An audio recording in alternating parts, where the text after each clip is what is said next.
Stand means muscles का tear होना। A strain is an injury to a muscles or tendon. जब हमारे muscles or tendon की injury हो जाती है तो इसे स्टेन कहते हैं। Thick tough fibrous cord of tissue that connects a muscle to a bone. वो हमारी कनेक्ट होती है जो टेंडन, मसल और बोन से। मोस्ट कॉमन बैक स्टेन, इसमें सबसे ज़्यादा कॉमन होता है बैक स्टेन। इसमें ग्रेड होते हैं 3, grade 1, grade 2, grade 3। First grade को माइल्ड ग्रेड कहते हैं। इसमें strain affect only limited number of fibres. जो स्टेन के लिमिटेड नंबर ऑफ फाइबर होते हैं मसल्स के, वो अफेक्ट होते हैं। There is no decrease in strength, इसमें स्ट्रेंथ डिक्रीज नहीं होती है। And there is full and passive active range of motion, और वहाँ पे एक्टिव और पैसिव मोशन मतलब अच्छे से होता है। Pain and tenderness are often delayed to the next day, इसमें पेन और टेंडरनेस दूसरे दिन दिखाई देता है। नंबर 2 ग्रेड मॉडरेट में strain have nearly half of muscle fibre ton.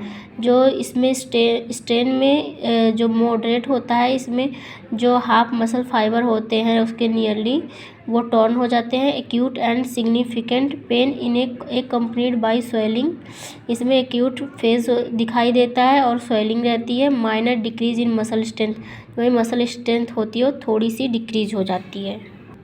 Grade 3 severe में strain represent complete rupture of the muscle, इसमें इस स्टेन में हमारी जो मसल्स होती है कम्प्लीटली रप्चर हो जाती है।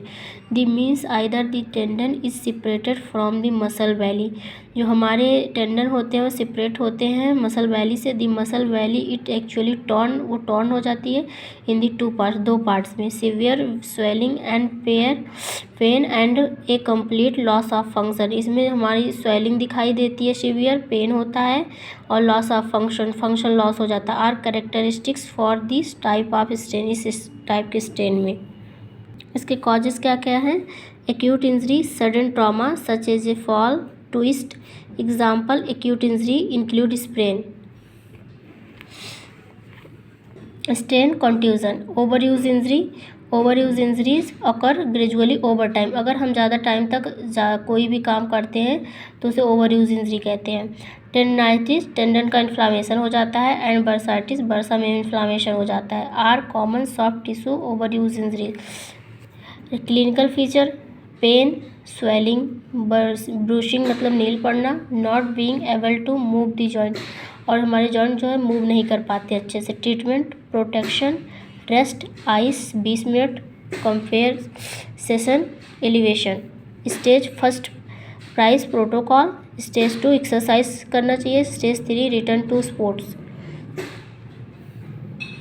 अब हम आते हैं हीलिंग पे। Healing time needed for full recovery, mild strain 3 to 6 weeks, थोड़ा सा स्टेन रहता है 3 to 6 वीक्स में। मॉडरेट स्टेन में 2 to 3 मंथ, 3 मंथ तक मॉडरेट में। Severe strain light to 12 month. अब इसके मैनेजमेंट में आते हैं। Conservative treatment is a usually the first option for treating a muscle strain, हमारा फर्स्ट ऑप्शन होता है कंजर्वेटिव ट्रीटमेंट। इसमें जो है and surgery typical reserve for more severe cases, जब हमारी कोई सीवियर केसेस होती है तो उसमें सर्जरी की जाती है। कंजर्वेटिव ट्रीटमेंट में resting and elevating the affect muscle, इसको रेस्टिंग पोजीशन में और एलिवेट पोजीशन में रखते हैं मसल को। Applying ice and compression, active passive stretching कराते हैं। रजिस्टर मोशन एक्सरसाइज कराते हैं। Avoiding activities that cause pain, other activity को अवॉइड करते हैं और पेन से। टेकिंग मसल रिलैक्सेंट्स, जो हमारे मसल को रिलैक्सेंट करते हैं उन मेडिसिन को लेते हैं। अब आ गया surgical management. The muscle and facial rupture extensively, conservative treatment does it relieve pain and disability. The complete 3rd degree strain, there's a large intramuscular hematoma, there is persistence and for more than 4 months with functional impairment.